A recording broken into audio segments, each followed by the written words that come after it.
I had a lot of decisions to make before arriving in San Miguel. One of the most difficult was deciding on where to stay. I didn't want to pre-book a place before arriving because the pictures on the internet just didn't give me enough information to make a decision. I had 3 options to choose from: a hostel, a bed and breakfast, or an apartment. Let's take a look at all 3, so when it's time for you to book your lodgings next summer, you'll have an idea of what the different options are.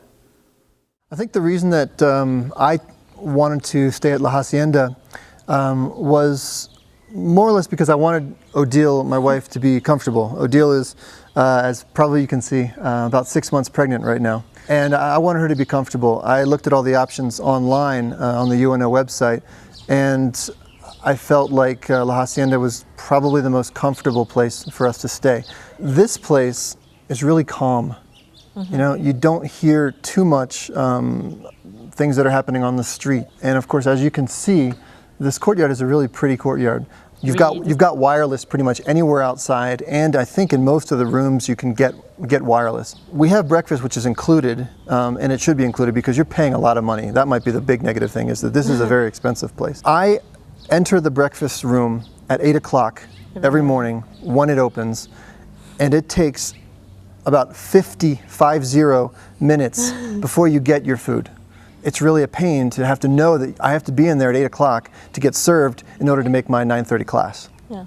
What do you eat here? Mostly when you're talking about hot food, you're going to have pancakes or hot cakes, waffles, omelets, scrambled eggs. But the thing is, like, you can eat as much as you want. And the cactus juice is definitely a must. Yeah, there's cactus juice, which some of us like. If I were to come back next summer, I'm pretty sure that I would want to stay here again. Like I said, it is expensive, but if you can afford it financially, or if you can have your financial aid pay for it, then yeah, I would definitely stay here again. The Hacienda is beautiful, and it sure would be nice to eat that breakfast every morning. It would be great fuel for classes, excursions, and nights out on the town. But it's a little pricey for me, so let's go check out some apartments.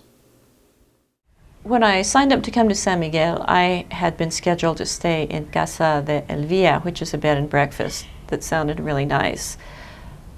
Pretty much the last minute, Jennifer offered me a place here in Callejón del Codo in an efficiency, and it was less expensive and I could cook for myself. So rather impulsively, I decided to take this. Our apartments were presented to us as efficiencies, but it's in fact a full apartment with a separate bedroom and a dining room and a living room and a kitchen. And they're cheaply but nicely furnished. Some of the benefits to living in Callejón del Codo that I greatly appreciate because I'm a light sleeper is it's just far enough from the main square that the bells don't keep us up all night. It's walking distance to everywhere in San Miguel de Allende, and it's very beautiful. One of the downsides is I wasn't sure about distances in San Miguel. Because we go to school at the north end of town, it's at least 15 minutes to walk to school every day, which is not a big deal, but we're doing it at the same time that everyone else in San Miguel is trying to get someplace. So far I would say that's the only downside.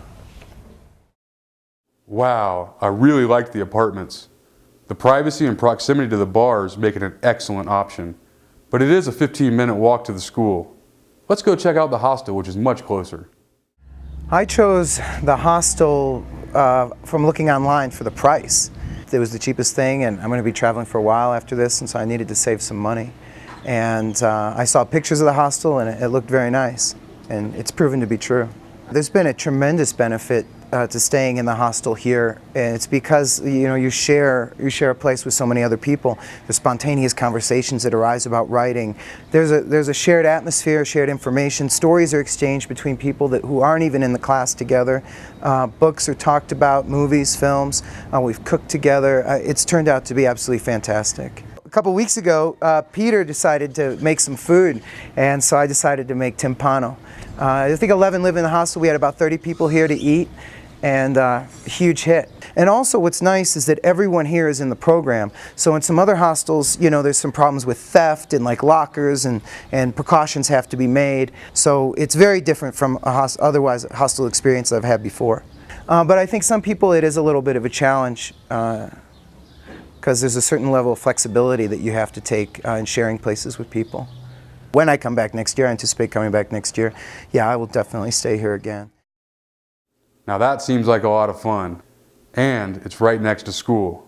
I don't know if I could share a room though, but the price sure is right.